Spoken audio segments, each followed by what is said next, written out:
everyone, and welcome to this session. Thank you all for joining us today. I hope you can hear me okay. My name's Juliet Finnie. I'm from Oviva. You've hopefully seen our stands downstairs. And I work with Oviva as a clinical expert dietitian. I've been with Oviva for just over 8 years now, working in our specialist weight management service, and also recently working in our AI companion role as well. And what I'd like to speak to you today about is specialist weight management care in the context of women's health. So we'll have a look at how we support patients within our specialist weight management service, women in particular, and some of the women-specific concerns and support that we provide, and some of our clinical outcomes associated with that as well. So to start with, though, just a little bit about Oviva. So Oviva is the leading provider of weight management services to the NHS in the UK. And we've now treated more than 1 million patients in total across England, Switzerland and Germany. And even within the NHS, we've treated more than 300,000 patients. We have our Tier 3 specialist weight management service, and that's what I will primarily speak about today. But we also have a number of other services, including diabetes services, and that includes type 2 diabetes remission as well. We have a stand here at E41 just downstairs, and you're welcome to come and speak to us about any of our Oviva programs today after the session. We'd love to meet you. So, thank you.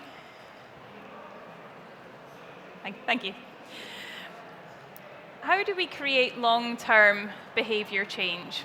So one of our aims at Oviva is not to provide a short-term fix in terms of weight management solutions, but to support our patients to find a long-term, meaningful route to behavior change that can impact their health and well-being in the long term. And we do this by combining our clinical workforce, and I'll introduce them to you a little bit more shortly, with our behavior change tools and technology, including our Oviva app.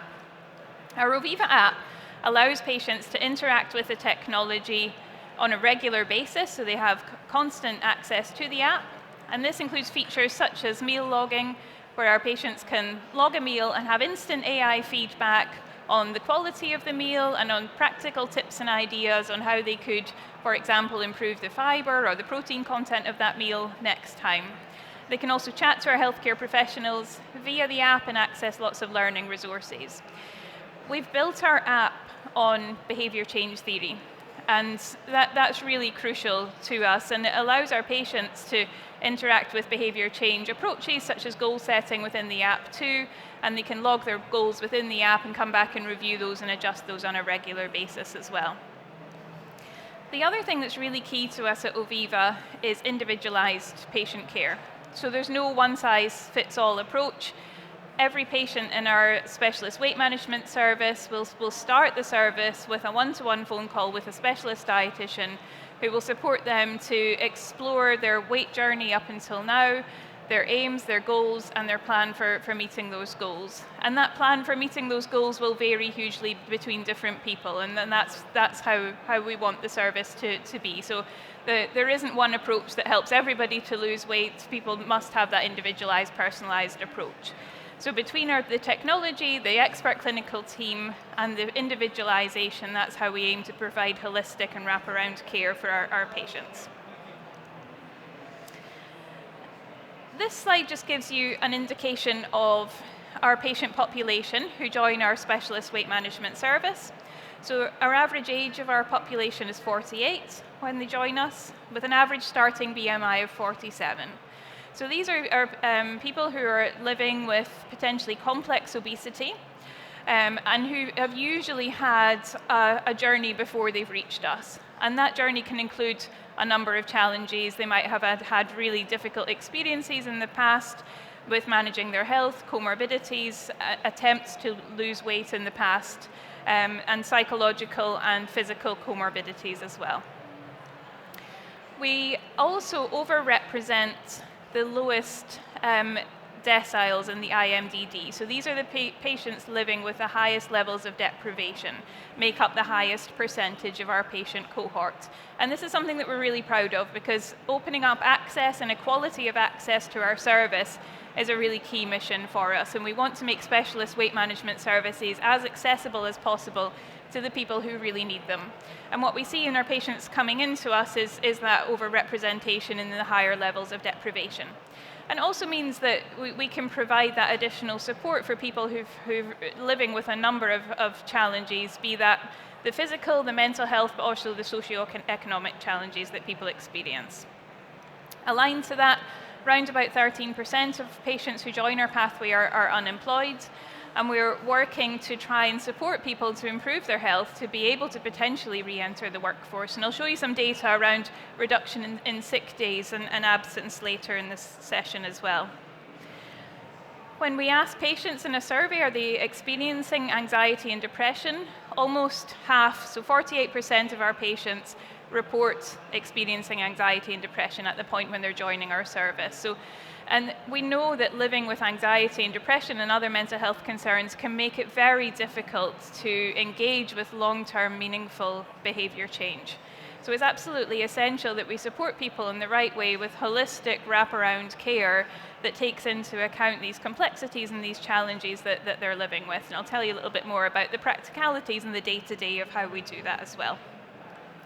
29% of patients, so nearly a third of our patients, report having a disability when they join us. And so I think hopefully this gives you an indication that people living with obesity are often a very complex population coming to us from complex backgrounds, and supporting with the right care is absolutely essential. So this is our clinical leadership team. We have our lead consultant, Dr. Wasim Majid, who's joined us in the audience today. We also have our medical director, Dr. Shane Mehta, and we have our clinical leads across our different clinical professions as well. And then working under the guidance of our clinical leadership team, we have more than 300 clinical professionals within our Tier 3 specialist weight management service as well. And this includes a full MDT representation. So this includes nutrition, dietetics, and health coaches. It includes psychology practitioners. So we've got a range of different psychology practitioners working to support our patients with some of the complexities that I mentioned earlier. And that includes clinical psychologists, PWPs, health psychologists working within our pathway. We have a prescribing team with medical background, nursing background, and pharmacy background too, and the medical team within our pathway. So the full MDT is represented and provides that wraparound care for all of our patients, and that's often what's needed, because as we mentioned, every patient has different complexities and different areas that we would need to focus on. What I wanted to talk to you a little bit about, though, is the holistic care and some of the care that our nutrition team provides. So our nutrition team consists of qualified nutritionists, health coaches, and dietitians, specialist dietitians. But they don't just provide nutrition advice. They actually provide the whole host of holistic support. And we think about the care particularly for women and some of the concerns for women's health that people experience. This wraparound care is incredibly important. So we do provide evidence-based nutrition advice, and that is essential. But we also provide other advice such as behavior change support. So all of our nutrition team are experts on facilitating behavior change too, because it's not enough to know what to eat. We know that knowing what to eat isn't enough to facilitate meaningful behavior change. We need to support people with really effective behavior change conversations and planning for the long term as well. So not just looking at short-term weight loss, but actually what are your challenges that you anticipate in the future, and how can we plan for those, and how can we make if and then strategies and approaches that can help to manage that.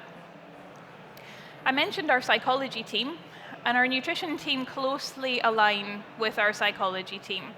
We provide direct psychology care for our patients from our psychology professionals, But our psychology team actually really closely work with our nutrition team to make sure that everybody's on the same page with how we're supporting each patient individually, and that we're managing, for example, signposting to other resources and all the psychological needs of our patients as well. So in order to support women on our pathway really well, it's really important that we're all aligned and we're not pulling in different directions within the clinical team too. So that close alignment between both the nutrition team and the psychology team are essential. Our nutrition team are also experts in providing physical activity, support, guidance, and goal setting. And I'll go into more detail on the physical activity shortly. But other aspects of lifestyle are really important too. So we know that patients and women joining our service are managing other aspects of challenging life other than perhaps their physical health. There can be stress. They may have sleep problems, and all of these holistic wraparound care elements are essential. And that can be done through direct coaching, through speaking with the patients, and the online learning content that we provide within our app as well. So we must provide not just dietary support, not just nutrition support. We need to look at the women's whole health within the pathway and how best we can focus on what's important to them. So for one person, it may be stress management is absolutely their focus. For another person, it may be more the nutritional elements, and that's where the personalization comes in. I wanted to also just share with you some of the frequently asked questions that our patients and these have been chosen as those who women in particular ask during our service, and how we often answer these questions when they ask. So one of the questions is, how many calories should I eat? And most women who've been through a weight management journey, who've been living with obesity for a long time, have tried every diet under the sun. They're probably very calorie aware already. They've probably tried calorie counting. They're probably aware of different figures, and they've tried aiming for different calorie figures. And they often want to ask that question, okay, so now I'm with Oviva, how many calories do you want me to eat to try and lose weight? But what we need to do is shift away from that approach. So calorie counting approaches and other restrictive approaches are all about eating less, about counting systems, and about cutting down. And what we find, particularly in the case where we prescribe weight management medications such as GLP-1 treatments and Wegovy, which is what we prescribe at Oviva, is that this allows us to move away from restrictive approaches, because the appetite suppressing impact of the medication is often enough to do the cutting down for the patient, to help them to support to cut down without the counting systems, without the real difficulty, without the constant hunger. And then start focusing on the nutrition, focus on what's good in what they're eating. Start understanding about the benefits of protein, the benefits of fiber, the benefits of iron being particularly important, and calcium for women's health as well. And it's only by moving away and freeing up from these restrictive approaches that we can actually have the headspace to focus on the quality of food that we're eating. And this has been something that we've been increasingly able to do with the advent of GLP-1 treatments. And it makes it much more manageable for the patients to move away from that restrictive approach. But if you've been following restrictive approaches and counting your calories for 20 years, 30 years, you can't do that overnight. And that long-term support is absolutely essential to gradually shift that relationship with food, so that we're not seeing food as the enemy, we're not seeing it as something that we have to battle every day to eat less of, to count calories, but actually see it as a valuable source of enjoyment, but also nutrition and all of the good things that promote overall health. So we're right there with our patients to support them through that journey of shifting their relationship with food. And it does take time. And we support our patients on our medication pathway. We support them for 2 years for that reason, that we can't shift these relationships overnight. It does take time to do that. So the answer to when our patients ask how many calories should I eat is actually quite complex. And we want to gradually move them away from counting calories. People often ask us, should I take a vitamin supplement? Should I take a protein supplement? And again, this is something we see most often in women who join our service. And what we find with our GLP-1 treatments, patients who are on weight loss medications, is that often portion sizes do become very small in a lot of cases. And when you're eating much smaller portions, your opportunities to access all of the micronutrients, the vitamins and minerals that you need become much smaller as well. So there is a risk of not being able to achieve all of the nutrition that you need through diet because your opportunities to take those in are much, much smaller. So we do, for most people, advise a standard A to Z multivitamin, and this is where people often have questions around, should I take a menopause-specific vitamin? Should I take a women's-only specific vitamin supplement? And we can guide people to the right option, but often the right option is just the basic standard A to Z multivitamin. We need to check against what people are already taking as well, because many people are often taking multiple different vitamins and minerals, and that's as a nutrition quality role, we can make sure that people aren't taking too much of any of these as well. What about protein supplements? So we do focus on protein. We encourage people to take good sources of protein in their food-based diet. And we encourage people, as their portion sizes get smaller, to focus on protein and to make sure that each meal includes a protein source. And ideally, if you're having a snack, that your snacks include a protein source as well. So people often ask, well, would it just be easier to take a protein supplement? I'm not feeling that hungry. Should I just take a protein bar or a protein shake? There can be a place for those. And we find that often with people who are struggling to establish a regular meal pattern, that taking a meal replacement shake, for example, in the morning, if they've really struggled to include a breakfast, can be really effective.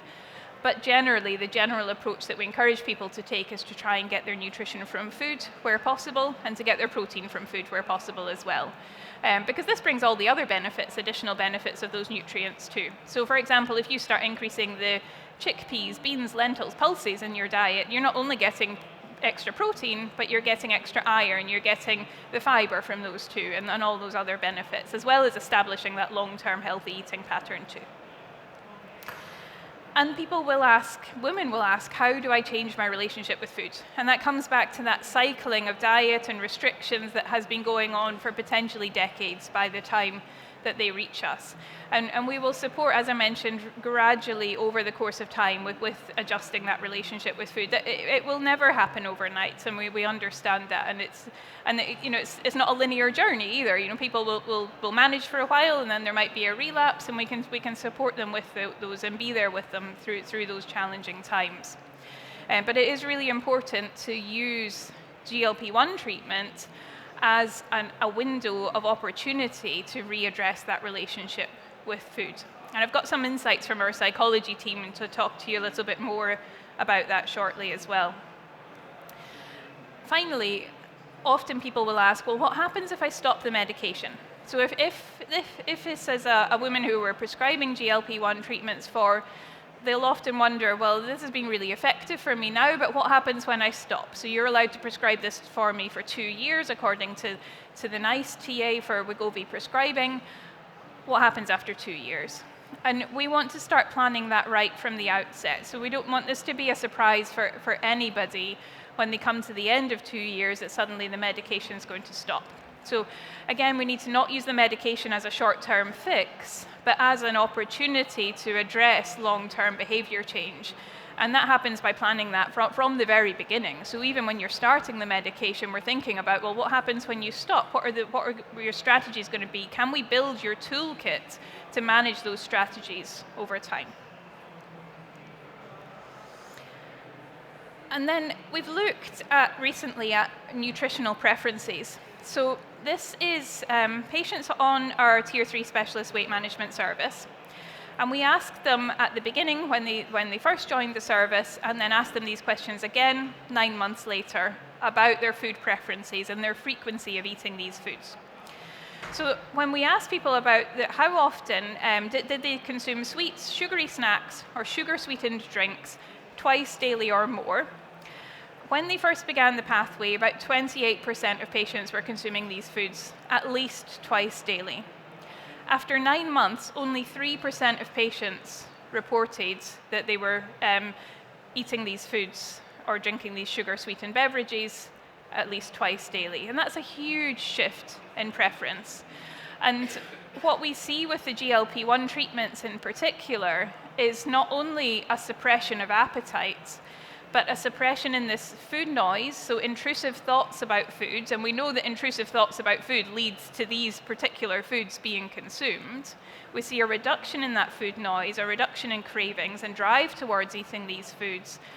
And we also see an increased interest in the more healthy, balanced foods as well. So it appears to dampen down that drive to eat these less healthy, ultra-processed, hyper-palatable foods. It's easier to say no and to be disinterested in them. So we also wanted to explore, well, what's conversely, or do we see an increase in the more balanced foods as an alternative? And this is female patients in particular. And we see an increase in those consuming vegetables twice a day or more from 16% up to 24%.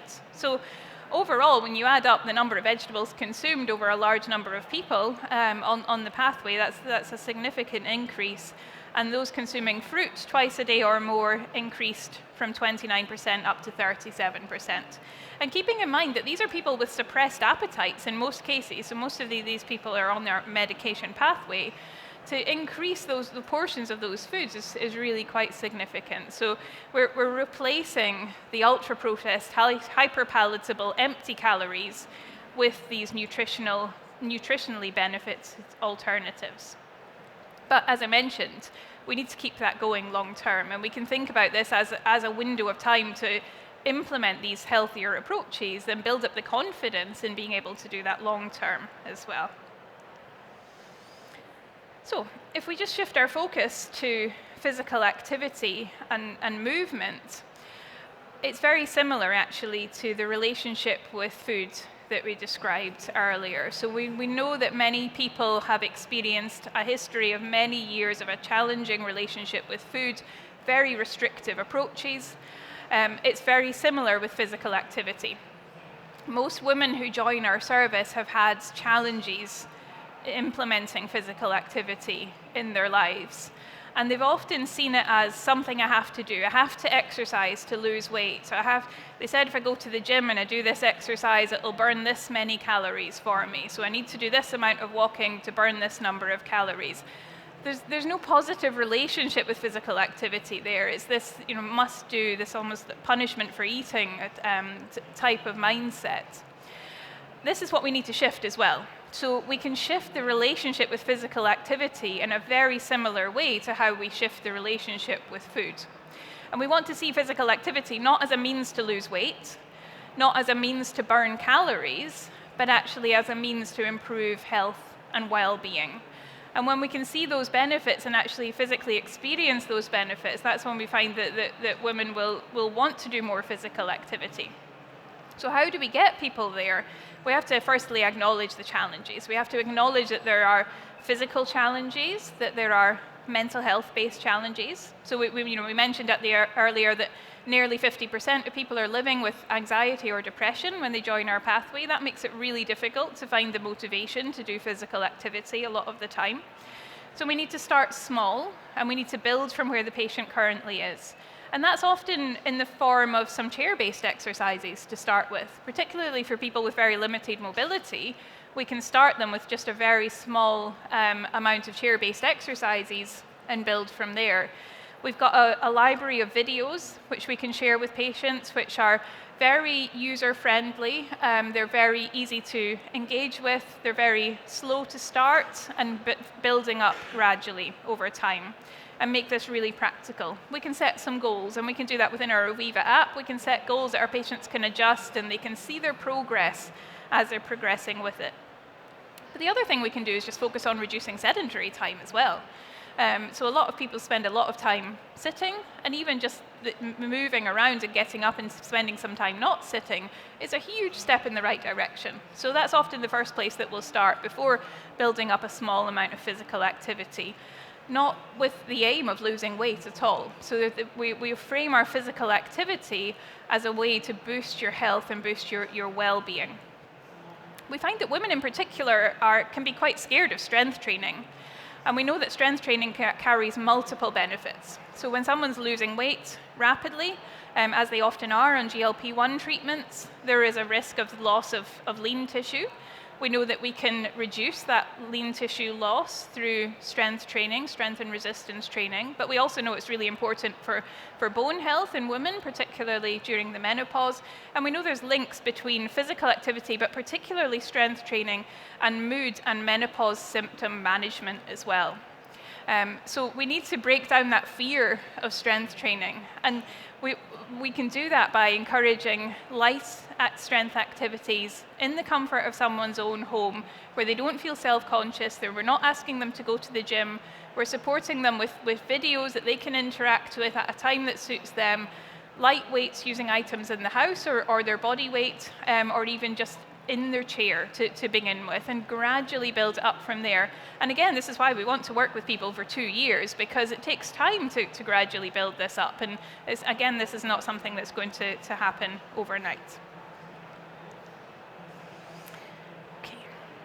So what I wanted to talk to you now about is how we've flexed what we do, particularly from a psychological point of view, to manage the complexities of women's health, and particularly those who are on the GLP-1 medications.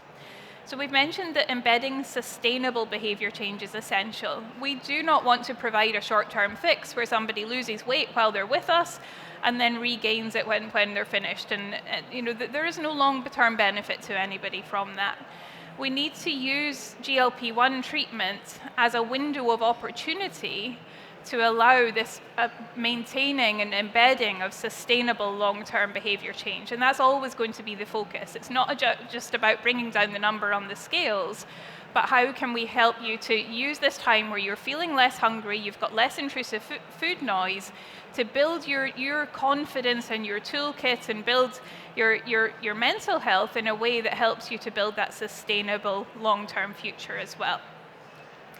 We can also use this window of opportunity to address some of the underlying psychological factors that can make it really difficult and have caused people to have this cycle of unsuccessful dieting and unsuccessful weight loss attempts in the past. And we know there's so many different factors to that, and environmental factors play a huge part as well.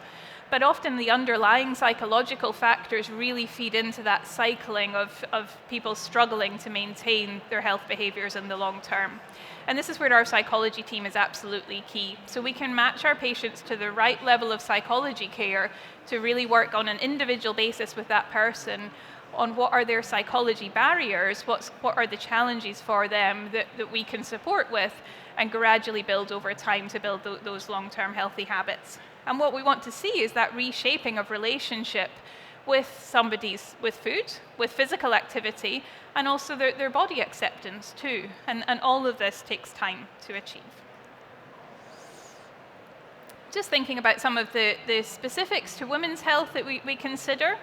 So we know that menopause can have a huge impact on someone's health, but also their day-to-day well-being, the symptoms they experience, and we keep an open discussion with our patients about menopause throughout their journey, if applicable to them. So we want to know how that's impacting them. We don't want to make any assumptions on this is how menopause impacts people. Everybody's different. We want to know individually how their menopause is impacting them. And we can then adjust our approaches, both from a nutrition, physical activity, and psychology point of view, to individualize to them. With GLP-1 treatment, with oral HRT, that can impact absorption, and it's really important that anybody who's taking oral HRT is signposted to have a conversation with their GP around their HRT options when they're taking GLP-1 treatments. So that's part of our prescribing pathway. And similarly, we also advise on contraception and on oral contraceptives not being sufficient, and on alternative options. And we can signpost patients for further information and advice on that too. But those are absolutely key conversations at the start of any prescribing journey for our patients.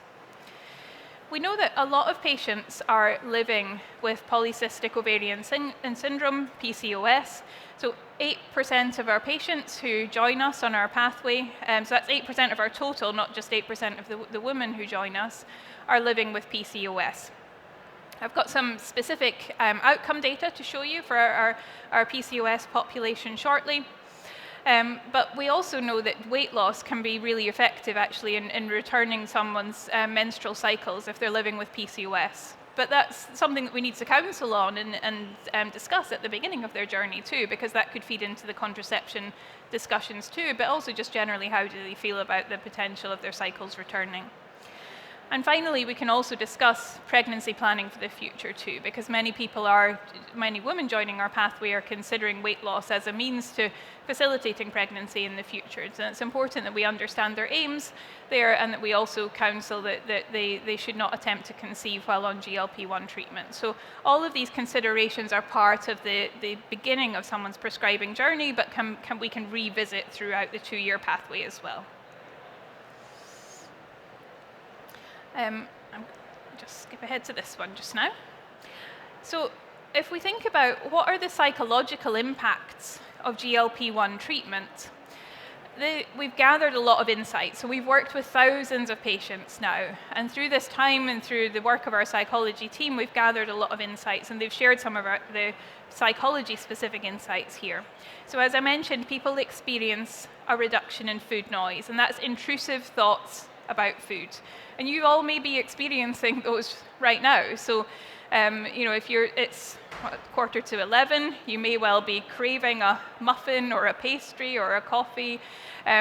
When you are taking GLP-1 treatments, those are often dampened down. So they may be present, but they're not as intrusive and intense. And people experiencing this food noise to different degrees. And it makes it easier to manage the food environment that we have to navigate our way through when you're taking the GLP-1 treatment. And then that frees up patients to embed those long-term healthy behavior change. I mentioned that we see shifts in appetite and food preference, and we saw that in the data earlier as well. But we see ripple effects too. So other areas such as alcohol consumption and smoking, the drive towards those behaviors is often dampened down again in GLP-1 treatment. So this means that it makes it easier again for smoking cessation, for example, if that's what someone's aiming for, and we can support them with that. We often see the risk of binge eating and emotional eating reduced. Everybody experiences emotional eating to some degree, and it's not necessarily a bad thing, but it can become a real challenge when it's highly prevalent and highly intense for someone. And the drive towards emotional eating can be really reduced with GLP-1 treatments.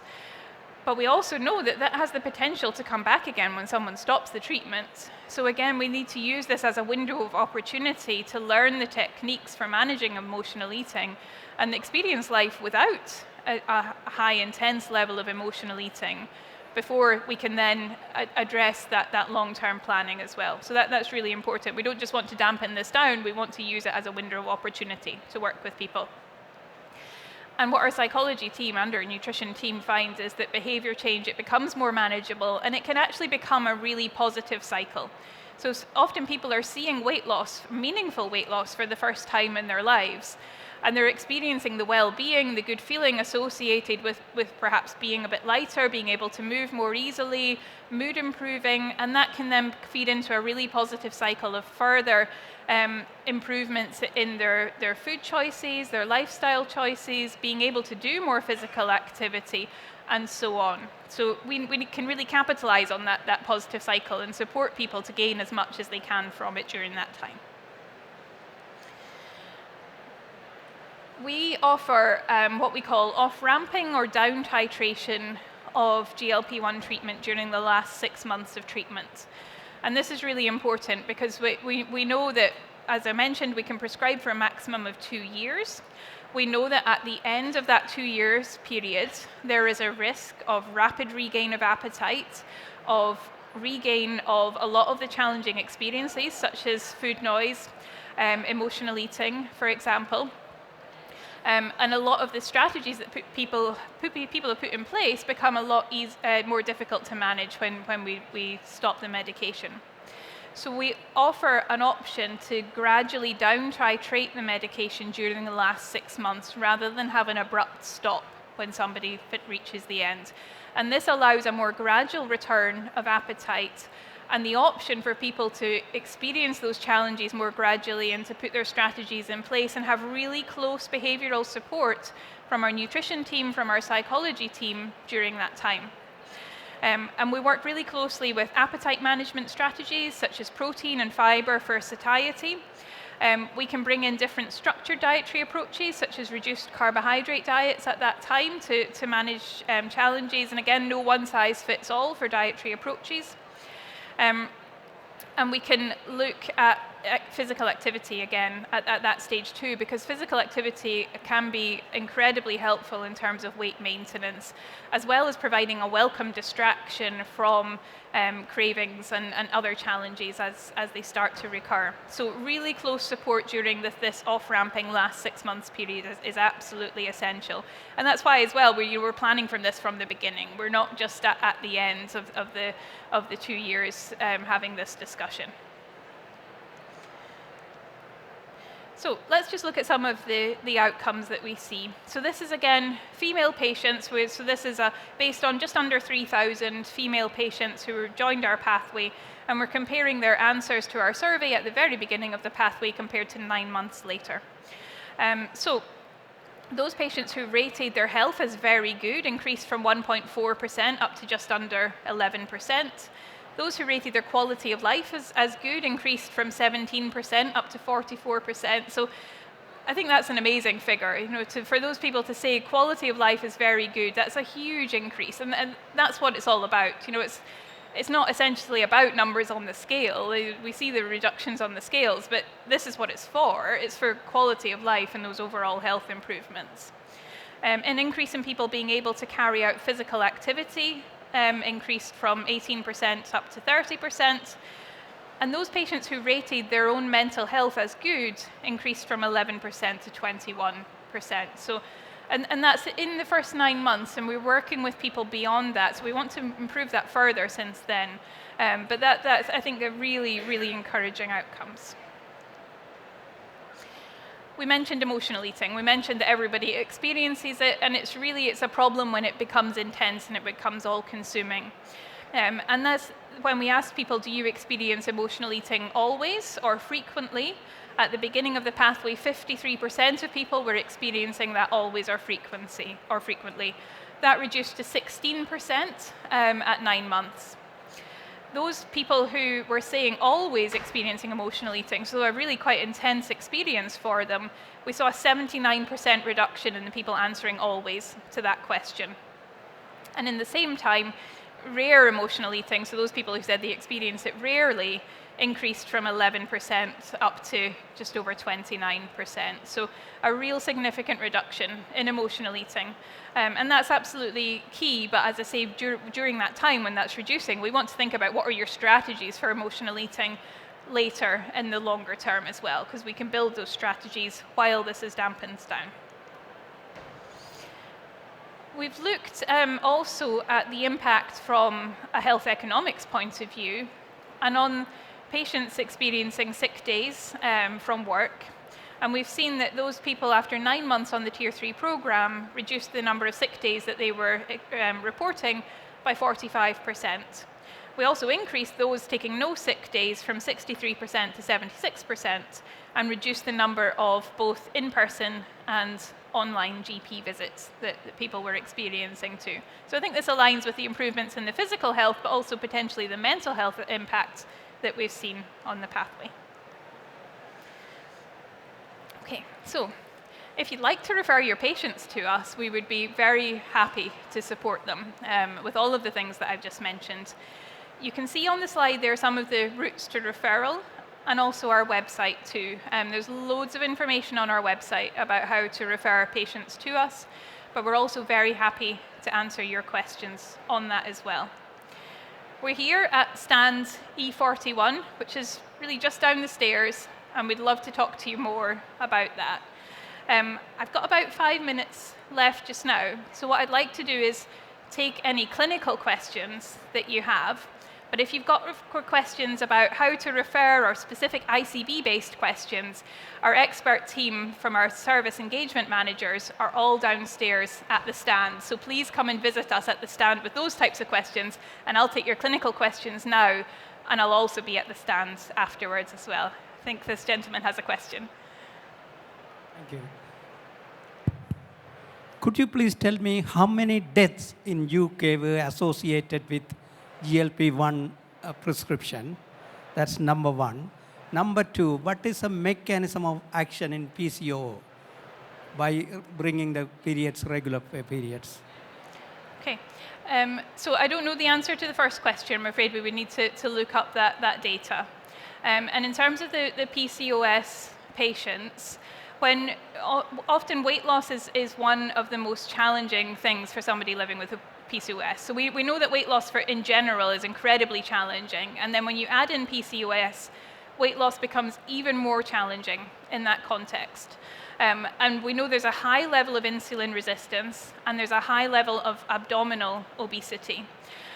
When we can achieve that weight loss, it reduces that insulin resistance significantly. So we're not only seeing the weight loss on the scales, but what we're also seeing is the reducing of that abdominal obesity and the reducing of that visceral fat internally as well, which allows that increase in insulin sensitivity, and then it has the impact on the hormonal effects, which then can start to kick off those cycles to start working again. So I think what we're seeing is a way for people living with PCOS to finally start achieving really meaningful weight loss when they're often the group that struggle the most. And actually I had a slide which I don't think is showing up for some reason on PCOS weight loss figures. But what we've done very recently is we've demonstrated the differences in weight loss outcomes between PCOS patients and our standard population. And what we're seeing is that at 3 months, our weight loss is around about 3%. At 6 months, it's around 8%. And at 12 months, it's around 15% weight loss that people are achieving. And when you separate out the PCOS population, the weight loss is actually exactly the same. So we're seeing equitable weight loss for the first time with patients living with PCOS. And the medications are supportive with that, but the wraparound care is essential to achieve that as well. Thank you.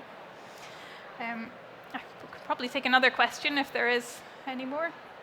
I think the gentleman at the back. There's someone at the back there.